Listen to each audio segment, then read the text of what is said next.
I'm going to go over how to record to a multi-track session in this tutorial. There are 4 different things you can do in a multi-track session when you're recording. You can record a single file to a single track. You can record over an existing file in a track. You can record multiple channels at once, like 2 different vocalists or multiple instrumentalists, to multiple tracks, channeling each individual instrument or vocalist to individual tracks. And then finally, you can record a track to an existing recording session where you can hear the existing audio and then record as you're listening to it, as you're monitoring it. We're going to go over all 4 different things here. Before we get rolling, you should open up these files. So just open up the 2 different multi-track session files, 7.1 and 7 multitrack 2. Open those guys up. And then go to the narrations folder and open up the Gettysburg unedited file.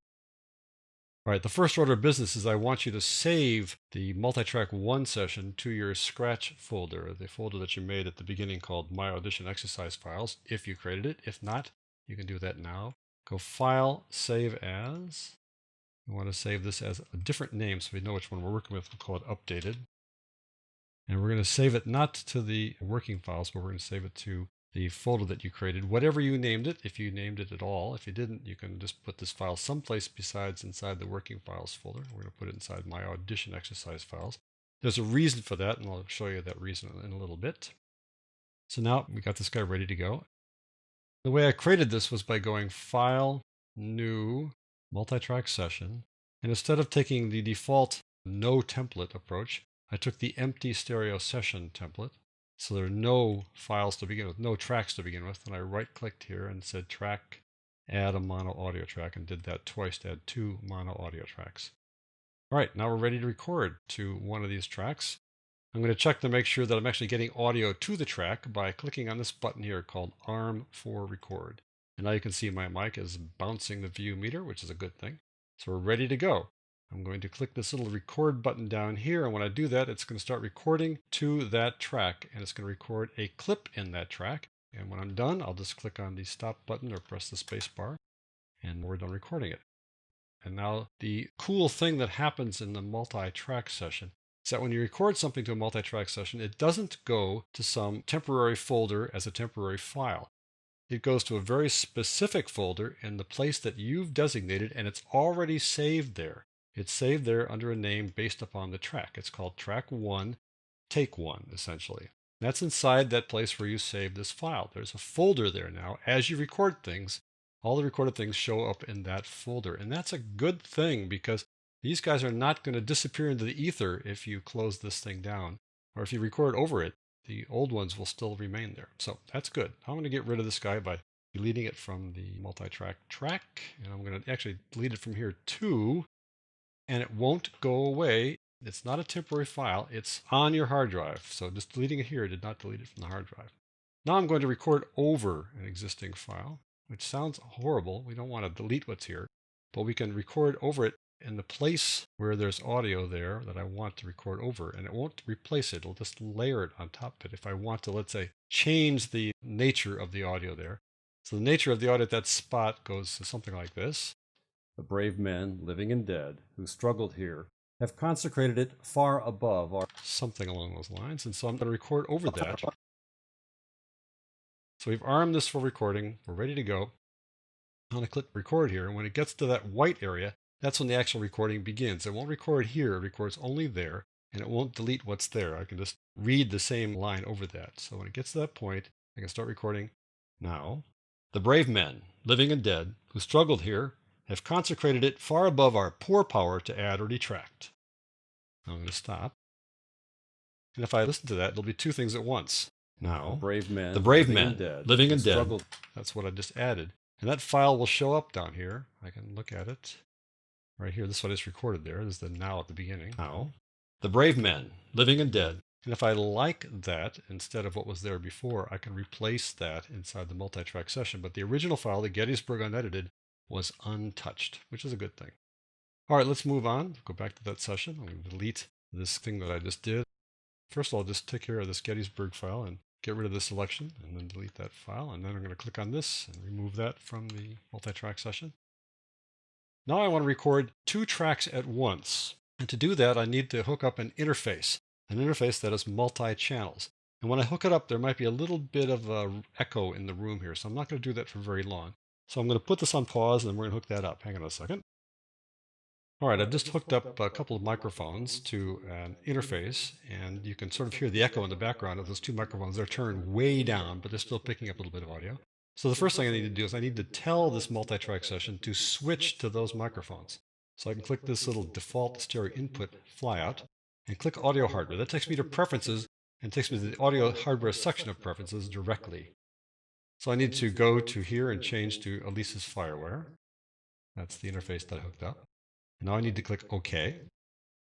And I'm going to now tell this track 1 to have the input come from channel 1 of that device that I hooked up. It's a 26 channel device. There's a microphone there.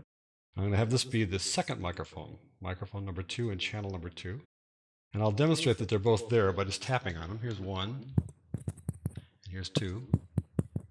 I need to keep them down so there's not too much echo. And now when I hit record here, I've got them both armed for recording. When I click record, each track will be recorded separately. This is 1. Here's 2. All right, now I'll stop it. And I'm going to pause again while I unplug these guys. All right, now we're back, and I've unplugged these microphones so that you won't hear any more echo. I'm going to go back and play these guys. Before I do that, I need to switch back to the default audio that I had before. So I switch back to my sound card, and it should take care of that. Now I'll be able to hear this stuff in the right and left channels. Here we go. Here's the mic 1 and mic 2. So I recorded 2 separate channels to 2 different tracks, which I can then mix later. I can pan them left and right. I can apply effects, obviously, to my little tap, tap, tap. That's not really worth anything, but then you get a sense of how that works. Okay, now the final thing, and that is the sort of more complicated thing, and that is how do you record to an existing session like this? You want to record, let's say, down here in track 5. And this really is directly dependent on the hardware that you've hooked up. And I'm not going to go through the whole process, but I will kind of give you a sense of how to set it up. You want to be able to take all the tracks that you've got here, all the musical tracks or vocalists or whatever you've got, and put them to a bus. Here it's called bus A. And so you route them to a bus. So you create a new bus track. I'll talk about bus tracks and that kind of stuff when I talk about multi-track sessions much later in these tutorials, but just to give you a sense of how that works, you right-click anywhere here, look under track, it'll say add a stereo bus track, and I did that. That's this bus track here. Then you take all the pre-recorded stuff that you've got and route their output. This little arrow means out. So instead of going to the master, which is where almost all things go normally, I want this guy to go to the bus, and bus A is the one that we added. So every other one goes to bus A. See how they all go to bus A there? All going to bus A. And then bus A, I would route that one to the Firewire interface that I've got hooked up. So let me just show you how that works. Even though I unplugged the microphones, let me just turn this guy back on and we'll show you how that works. So I would route this output, not to the master. I would route it to the interface. And I would say, let's go to the left channel on the interface because I got the bus panned all the way to the left. So every single audio file here is going to be in the left speaker. Now you can see them bouncing the view meter, but because I just sent it to the interface, it's no longer going into the computer. You can't hear it, but it's going to the headset hooked up to the interface. Now I take this track here that I'm going to record to, and I pan it to the right so that even though I can hear the audio in the left channel with the headset on, as I record it, I can hear myself in the right channel, and I would have the output for that guy go to the right channel on the interface. So I'd hear myself as I sing or record an instrument in the right channel in my right ear, and I would hear the rest of the instruments that are already there in the left, and then I would record to this track, and then I'd be able to record in time with the existing music.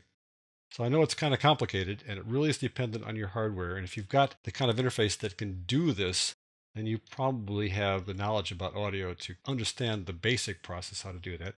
And now that you see that you need to create a bus track and route things left and right and to that bus, then I think you get a sense of how you can record to an existing studio session. So there you have it. 4 different things you can do, 4 different ways you can record to a multi-track session in Audition.